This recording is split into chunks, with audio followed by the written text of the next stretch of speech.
അങ്ങയെക്കുറിച്ച് ബഹുമാനപ്പെട്ട മുഖ്യമന്ത്രി പ്രകടിപ്പിച്ച എല്ലാ അഭിപ്രായത്തോടും യോജിക്കുകയാണ്. കേരള നിയമസഭയുടെ ബഹുമാനപ്പെട്ട സ്പീക്കറായാണ് അങ്ങ് തിരഞ്ഞെടുക്കപ്പെട്ടിരിക്കുന്നത്. ഹാർദമായ അനുമോദനം അങ്ങേക്ക്. ഇവിടെ പ്രസ്താവിച്ചതുപോലെ സുദീർഘമായ നിയമസഭാ പരിചയമാണ് അങ്ങേക്കുള്ളത്. അതേപോലെ തന്നെ ദീർഘമായ സാമൂഹിക രാഷ്ട്രീയ ജീവിതാനുഭവം കൊണ്ട് സമ്പന്നമാണ് ശ്രീ തിരുവഞ്ചൂർ രാധാകൃഷ്ണൻ്റെ പൊതുജീവിതം.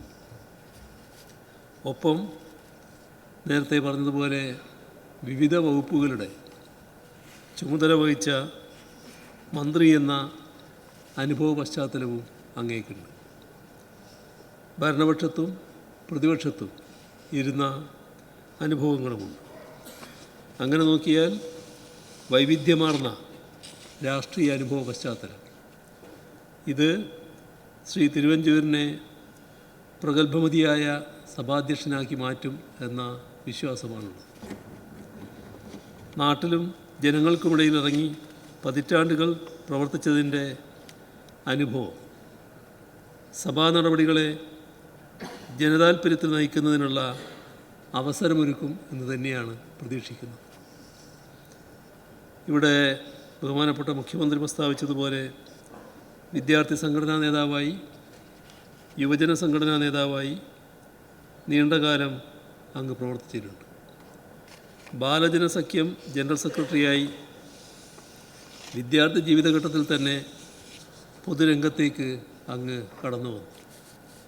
കേരള സർവകലാശാല യൂണിയൻ്റെ ചെയർമാനായും KSUവിൻ്റെ പ്രസിഡൻ്റായും യൂത്ത് കോൺഗ്രസിൻ്റെ സ്റ്റേറ്റ് ജനറൽ സെക്രട്ടറിയായും KPCCയുടെ ജനറൽ സെക്രട്ടറിയായുമൊക്കെ പ്രവർത്തിച്ച് അതിവിപുലമായ സംഘടനാനുഭവം അങ്ങേക്കുണ്ട്. അതൊക്കെ തന്നെ പൊതു ജനവികാരം സഭയിൽ പ്രതിഫലിപ്പിക്കാനുള്ള ശ്രമങ്ങൾക്ക് സഭയിൽ വേണ്ട തോതിലുള്ള ഇടവും സമയവും ഉറപ്പാക്കുന്നതിന് സഹായകമായ നിലപാട് കൈക്കൊള്ളാൻ അങ്ങക്ക് പ്രേരകമാവട്ടെ. 90കളുടെ തുടക്കം തൊട്ട് തുടർച്ചയായി വന്ന സഭകളിൽ അംഗമാവുകയും സഭയുടെ പൊതുവായ അന്തസ്സ് എല്ലാ ഘട്ടങ്ങളിലും ഉയർത്തിപ്പിടിക്കുകയും ചെയ്ത അംഗമാണ് സ്പീക്കറായി ഇപ്പോൾ എത്തുന്നത് എന്ന് പ്രത്യേകം പറയേണ്ടതുണ്ട്. നിയമനിർമ്മാണം ജനങ്ങളുടെയും നാടിൻ്റെയും താൽപ്പര്യത്തിലാവണം. ഒപ്പം ഭരണഘടനയുടെ അടിസ്ഥാന മൂല്യങ്ങളായ സ്വാതന്ത്ര്യം, ജനാധിപത്യം, മതനിരപേക്ഷത, സോഷ്യലിസ്റ്റ് സങ്കല്പം ഇവയെല്ലാം പരിരക്ഷിക്കുന്ന വിധത്തിലാവണം. ചെയറിൻ്റെ ഇടപെടലുകൾ അതങ്ങനെ തന്നെയാവും സ്പീക്കറുടെ ഭാഗത്തുനിന്നുണ്ടാവുക എന്ന പ്രത്യാശ പങ്കുവെക്കട്ടെ. GB മാവലങ്കർ മുതൽ ഇങ്ങോട്ടുള്ള നിരവധി ലോക്സഭാ സ്പീക്കർമാരും ശങ്കരനാരായണൻ തമ്പി മുതൽക്കുള്ള പല നിയമസഭാ സ്പീക്കർമാരും കാട്ടിയ മഹത്തായ മാതൃകകൾ നമ്മുടെ മുൻപിലുണ്ട്. സഭാ നടപടിക്രമം സംബന്ധിച്ച് MN കൗളും SL ശാക്തറും മുൻപോട്ട് വച്ച തത്വങ്ങൾ നമ്മുടെ മുൻപിലുണ്ട്. ഗാർഡിയൻ ഓഫ് ദ ഹൗസ്, അതായത് സഭയുടെ രക്ഷിതാവായാണ് സ്പീക്കറെ കൗളും ശാക്തറും നിർവഹിച്ചിട്ടുള്ളത്. As the principal spokesperson of the House, the Speaker represents its collective voice എന്നും അവർ പറഞ്ഞു വച്ചിട്ടുണ്ട്.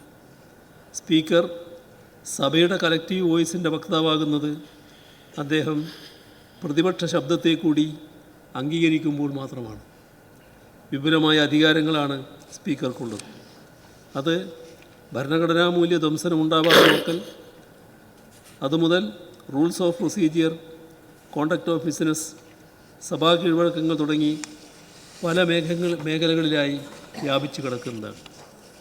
ബാറ്റിംഗ് സൈഡ് നിയമിച്ച അമ്പയറായി മാറാതിരിക്കാൻ വേണ്ട ജാഗ്രത സ്പീക്കർ സ്വയം പാലിക്കേണ്ടതിൻ്റെ ആവശ്യകതയ്ക്ക് കൂടി കൗളും ശാക്തറും അടിവരയിടുന്നുണ്ട്.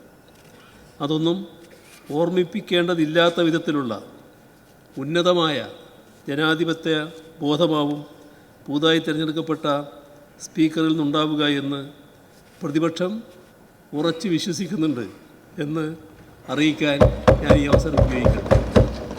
സ്വതന്ത്രതയുടെയും നിഷ്പക്ഷതയുടെയും പതാകാവാഹനായി നിന്ന് ഈ സഭയെ നയിക്കാൻ അങ്ങക്ക് കഴിയട്ടെ. മതനിരപേക്ഷതയടക്കമുള്ള മഹനീയ മൂല്യങ്ങൾ തൊട്ട് ജനവികാരം സഭയിൽ നിർഭയമായി പ്രതിഫലിപ്പിക്കാനുള്ള പ്രതിപക്ഷ അവകാശങ്ങളെ വരെ പരിരക്ഷിക്കാൻ അങ്ങയുടെ സഭാധ്യക്ഷ സ്ഥാനത്തിന് കഴിയുമെന്ന് പ്രതീക്ഷിക്കുന്നു. നിയമനിർമ്മാണ കാര്യങ്ങളിൽ മുതൽ സഭാ സബ് കമ്മിറ്റി രൂപീകരണം വരെ എത്രയോ കാര്യങ്ങളിൽ രാജ്യത്തിനാകെ മാതൃകയായ സഭയാണിത്. പുതിയ മാതൃകകൾ കൂട്ടിച്ചേർത്ത് പാർലമെൻറ്റിന് വരെ വഴികാട്ടുന്ന നിലയിൽ പ്രവർത്തിക്കാൻ ഈ പുതിയ സഭാധ്യക്ഷൻ്റെ നേതൃത്വത്തിൽ സഭയ്ക്ക് കഴിയട്ടെ. ബഹുമാനപ്പെട്ട സ്പീക്കർ ശ്രീ തിരുവഞ്ചൂർ രാധാകൃഷ്ണന് എല്ലാ സഹകരണവും പ്രതിപക്ഷത്തിൻ്റെ ഭാഗത്ത് നിന്ന് വാഗ്ദാനം ചെയ്യുന്നു. അങ്ങേക്ക് എല്ലാ ഭാവുകങ്ങളും ആശംസിക്കുന്നു.